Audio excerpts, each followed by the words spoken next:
SNS 철강TV 서정은입니다. 오늘은 중국 철스크랩 수입과 관련된 이야기를 스틸앤스틸 전문위원으로 계신 배영준 대표님과 같이 이야기 나눠보겠습니다. 안녕하세요. 최근에 중국이 철스크랩을 수입할 거다 이런 이야기들이 많이 나돌면서 전체적으로 이 세계 스크랩 시장에 큰 변화를 일으키고 있어요. 그동안이 중국은 사실은 이 철스크랩 수입을 이렇게 금지 품목을 해왔잖아요. 그랬었습니다. 근데 어떻든 최근에 와서는 다시 이제 수입을 좀 할 것 같은 이런 변화를 보이는데 주로 이와 관련된 이야기를 좀 해주시죠.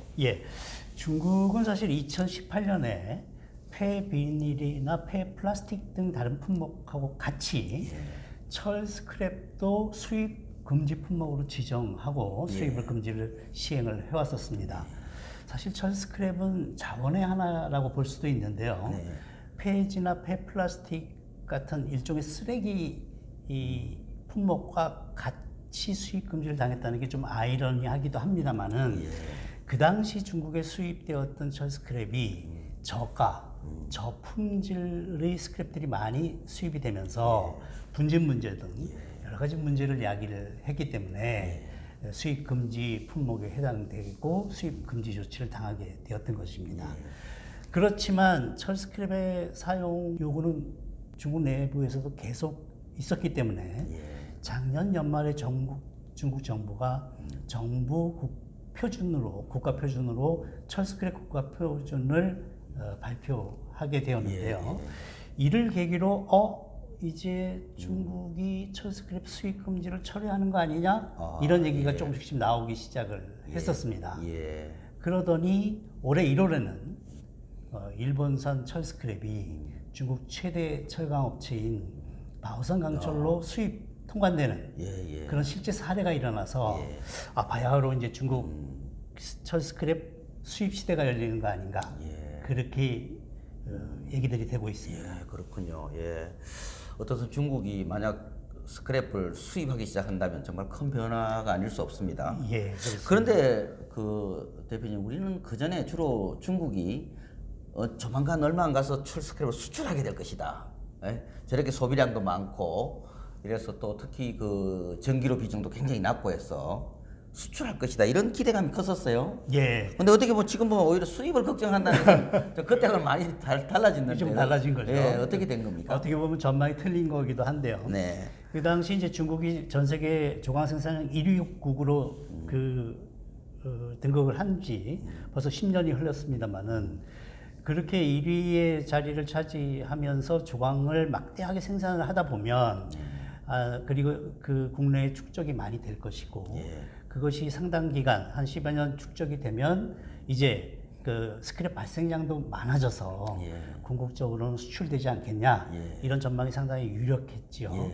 거기다가 이제 그 논리를 뒷받침했던 것 중에 또 다른 논리는 중국의 조강 생산 중에 전기로 조강 생산 비중이 높지 않았습니다. 낮습니다. 그리고 또 그 전기로 생산 비중을 높이고 싶어도 그 전력망이 그렇게 충분치 않아서 쉽지 않을 거다. 이런 전망이 겹쳐지면서 그러면 결국은 수출 국가로 변모하는 거 아니냐. 그러다 보면 우리나라 같은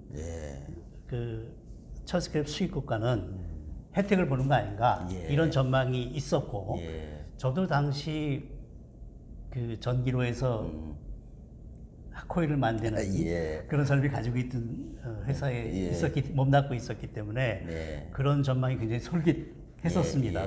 그리고 꽤 유력했었습니다. 그런데 중국은 오히려 그 뒤에 철 스크랩을 자원으로 인식하고 수출할 때의 수출 관세 40%를 부과했지요.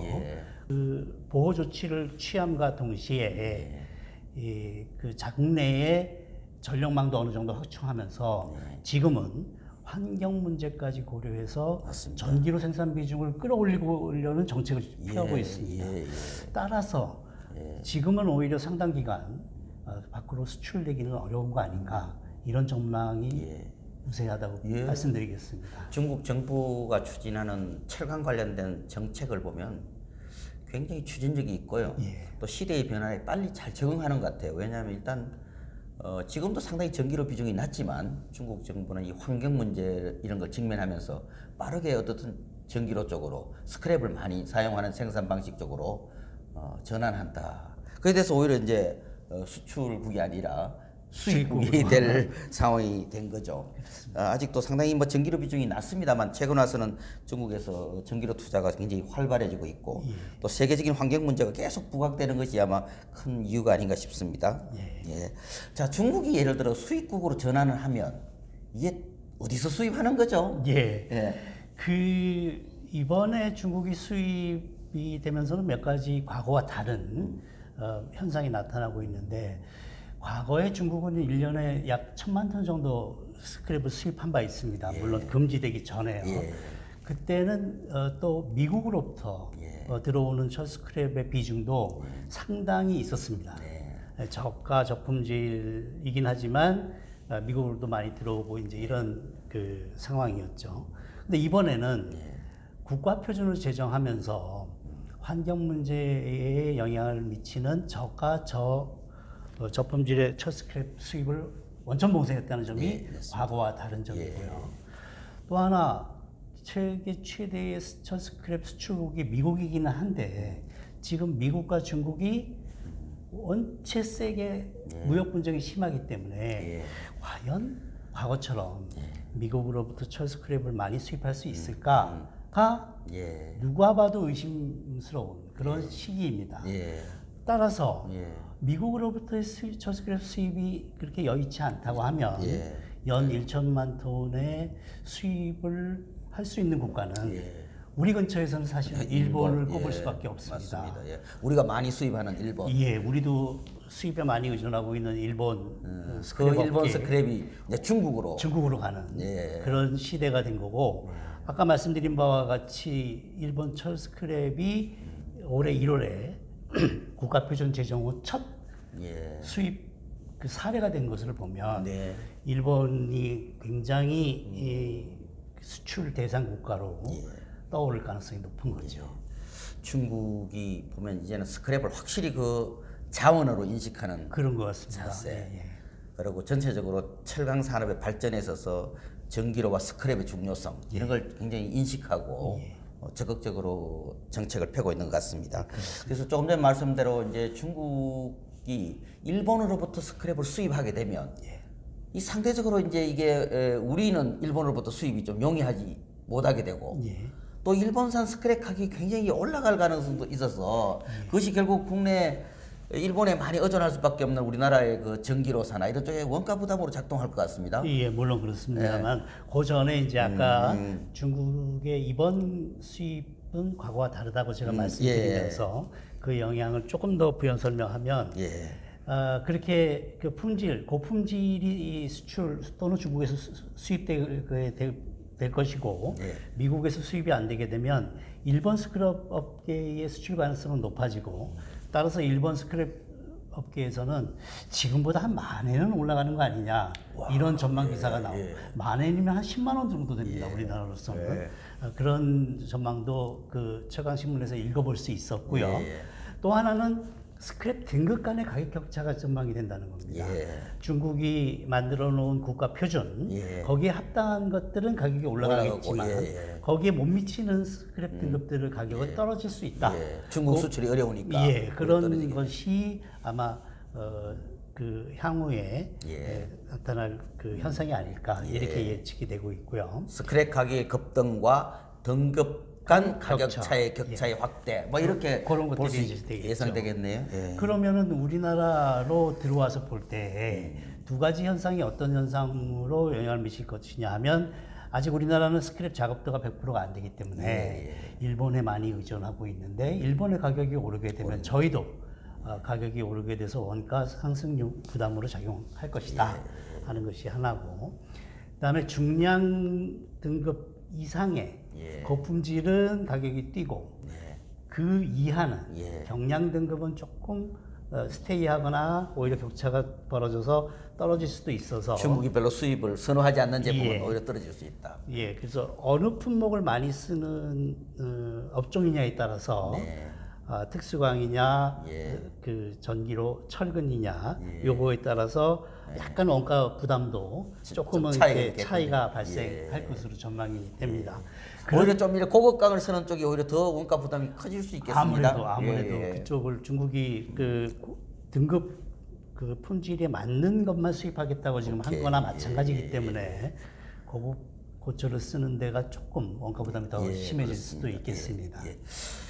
뭐 그런 변화도 중요하지만 저는 이런 생각이 드네요. 예를 들어 참 중국이라는 이 큰 나라가 수입을 시작하게 되면 어떻게 보면 우리나라로 봐서는 이 큰 수출의 기회가 오는 게 아닌가.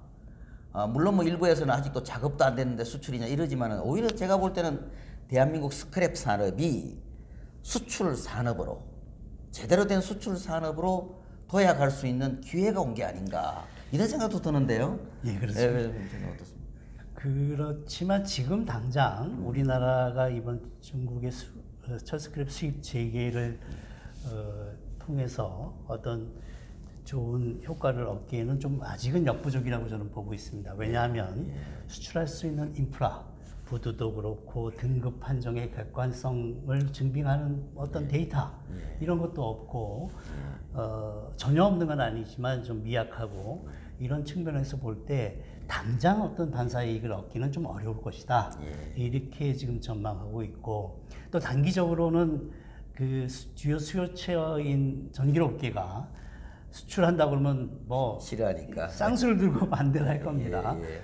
그렇기 때문에 당장 어떤 반사이익, 어떤 좋은 기회다 이렇게 보기는 어렵습니다. 그렇지만 지금 중국 말고도 베트남이 요즘 최대 철스크랩 수입 국가로 대두되는 등 이제 철스크랩을 수입하는 여건이 우리나라 주변에 자꾸 형성이 되고 있습니다. 이렇게 형성이 되고 있는데 우리는 작업이 안 되니까 국내에만 머무를래 하고 이렇게 우문한 식으로 있는 게 좋은 거냐?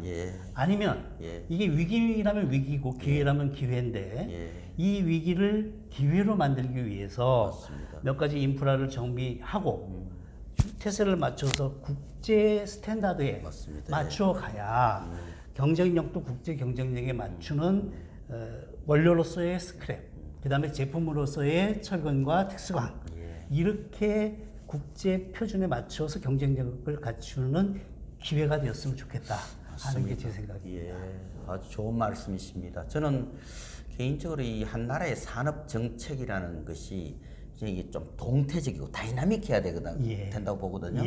좀 더 미래를 멀리 내다본다면 지금 우리가 이 작업도 되지 않았는데 왜 수출을 하느냐 이런 그 제강사 중심의 생각이 지나치게 스크랩 업계를 압도하는 것은 스크랩의 산업화나 스크랩 산업의 미래, 수출 산업으로의 성장에 오히려 더 걸림돌이 되는 게 아닌가 저도 그렇게 생각하는. 뭐 단적으로 말씀드리면 저희 나라는 아직도 폐기물 처리업입니다. 스크랩 산업이 제조업에 끼었다가 잠깐 제조업으로 분류되었다가 지금은 제조업에서도 분류해서도 빠졌습니다. 이것의 원인은 사실은 수요처인 제강사와 또 공급처인 스크랩 양쪽 다 책임이 있다고 할 수 있겠지만 우물안 개구리식으로 자기들이만의 등급으로 이런 식으로 운영을 하면서 결국은 국제 경쟁력 자체를 깎아먹은 거 아니냐. 그래서 남 좋은 일, 그런 인프라를 갖추고 미리 선진화가 돼 있는 일본 스크랩 산업이 이런 후기를 맞는데 우리는 오히려 지금 뒷짐지고 있어야 되는 이런 안타까운 처지 아닌가 이렇게 지적하고 싶고 그러려면 지금부터라도 다시 한번 등급 판정의 객관화를 위한 노력 그리고 이것을 표준화하는 노력 그것을 우리나라뿐만이 아니라 국제 표준화에 맞추는 노력 이런 것들이 걸맞게 병행이 되어야 원료 측면에서도 국제 경쟁력을 갖추고 제품 측면에서도 국제 경쟁력과 교역력을 갖춘 그런 산업으로 성장하지 않을까 그렇게 생각이 되어서 지금을 잘 오히려 활용해야 된다 이렇게 제언드리고 싶습니다. 하여튼 그 아시아 세계 철강 산업의 거대 공룡인 중국이 드디어 그 철 스크랩 수입국으로의 변신을 시작하고 있다는 말씀이십니다. 이 변화는 저희들 우리나라 스크랩 산업에도 큰 영향을 줄 것 같아서 이에 대한 철저한 대비가 필요한 것 같습니다. 오늘 유익한 말씀 감사합니다. 감사합니다.